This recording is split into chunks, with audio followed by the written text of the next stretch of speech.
Right now with Emma Straub. Hi. As you just told me, it's Emma Straub. Ow! Yeah, I like it. Author of The Vacationers. Your previous book was Laura Lamont's Life in Pictures, which was where I first discovered you. You also have written some short stories. But let's start with The Vacationers. First of all, it's in Mallorca, which is a fun word just to frankly say. It rolls off the tongue, Yeah. Mallorca. It makes you want to go there. That's the whole point of the book, really. It's just I wrote it for the Mallorcan tourism board. Yeah, there you go. I'm sure you went to Mallorca at some point. I did. I chose Mallorca as the location for the book. The whole thing takes place there, without ever having gone. And I wrote most of the first draft with these holes in my book, saying like, insert good Mallorcan thing here. Yeah. But then finally, I did go for a couple of weeks, and really, you can use this book as sort of a guide to, and you can go to all the museums I went to. You can go to all the restaurants I went to. There is a bit of travel literature in the book, for sure. Yeah. Well, it's fun. I don't know. I like reading books like that really give you a sense of the place, especially one like this where it's a place that not everyone has gone. Right. Well, I haven't, and I don't even get to say it very often. So it's Mallorca. Yeah, that's right. You do better than I do. There's a lot, though. The book is also about family and family dysfunction and family breakup and relationships. And obviously, this is something that you wrote quite a bit about in here. It's not necessarily part of your real life, though, as far as I know. Well, I have parents, and I have a husband, and I have a brother, and I have a son. So. Even though the specific problems aren't necessarily my own, I think that all of us know how complicated families are. Even when you have a really good, solid relationship with someone, there are always problems, especially when you're sort of locked in a house together for 2 weeks. That's pressure cooker time. Yeah, so tell me about that. The idea, when did the idea come to you to sort of make that sort of locked-in element part of the story? That really, for me, was what made the whole book come together. I'd been trying to write about these characters for years, and I knew them all really well, and I really liked them, but I just couldn't get the book to come together until it dawned on me that if I shoved them out somewhere, all by themselves, that they would be forced to deal with these issues in a way that was also fun for me to write. I liked the sort of screwball aspect of it, doors opening and closing and people overhearing things that they weren't supposed to hear. That all seemed really fun to me. And it was fun to write. Yeah, and you overcame the perilous sophomore slump. I mean, a lot of people write about it. The first book, you get to spend all this sort of time languishing in writing and thinking about it. And the second one, the pressure comes down because you've broken through the ice, so to speak.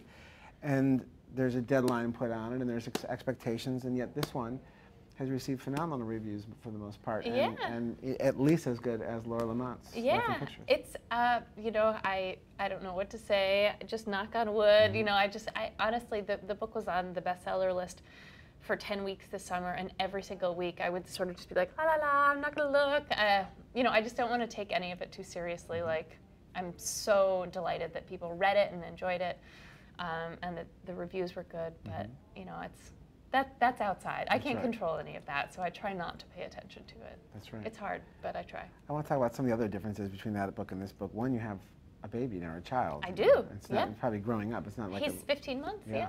So it's still a baby, but moving into toddler phase. Yeah. How's that changed your life, for one? And secondly, as a writer who's got somebody constantly tugging, how does that work? Well, I will say, so this trip to Miami is the first time I'd spent the night away from my son, and there was a delay, a 4-hour delay at the airport coming down here, and I wrote 6 pages, and it was great. Wow. Yeah. So I think the difference is that when you have someone tugging all the time, you learn how to really, really use the time you have to write. Yeah. You also are come from a really creative. Your family, your husband is a really creative person. You used to work with him and doing some of that. And there's a multimedia element in your household at the moment. And in fact, for a while, you toured with the Magnetic Fields. I'm not sure if you're still doing that. Yeah, well, they haven't toured it.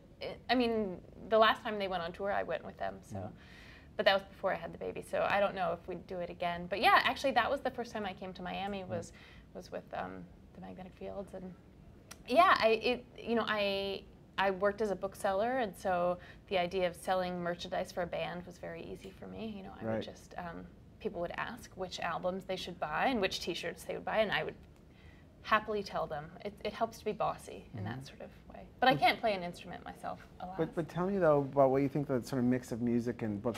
Not many people do. I mean, there's certainly authors who will say this is the soundtrack to the book, but how do you think, as we move forward into like a multimedia society, that we can bring some of these art forms together in a really interesting way? Yeah, I think that people are starting to do sort of more multimedia events, and I love that. I mean, because there are some readers who I could listen to just read from their novels for 45 minutes, but very, very few of them. I think most of us need a little help. Yeah. And I think the author event needs a little help. Oh, yeah. The idea of, I used to run an events program, and I've been to some really fantastic ones, and I love them, but the idea of the formula, that tried and true formula of walking into the room and hearing the folding chairs come out and then standing at the podium and talking for a few minutes and then reading with your head down, maybe this is a way to just kind of jazz that up. Oh yeah, oh yeah.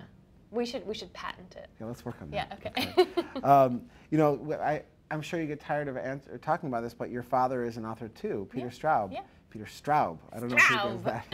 Yeah. But he's also an author.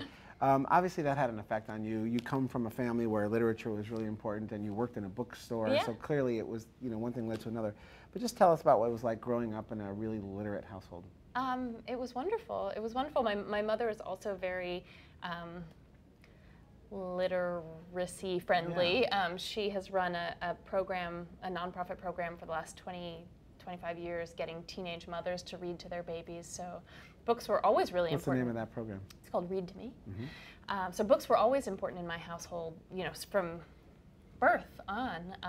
And with my dad, certainly it was incredibly helpful to have a model where I saw that being a writer was a job just like anything else. It wasn't like what people imagine like Hemingway was like it wasn't just like whiskey and cigarettes and writing when the muse arrived. It was like a job. Like he put on a suit and he went into his office, which was in our house, but still it was a room, and he wrote all day. And that's what I try to do. Yeah.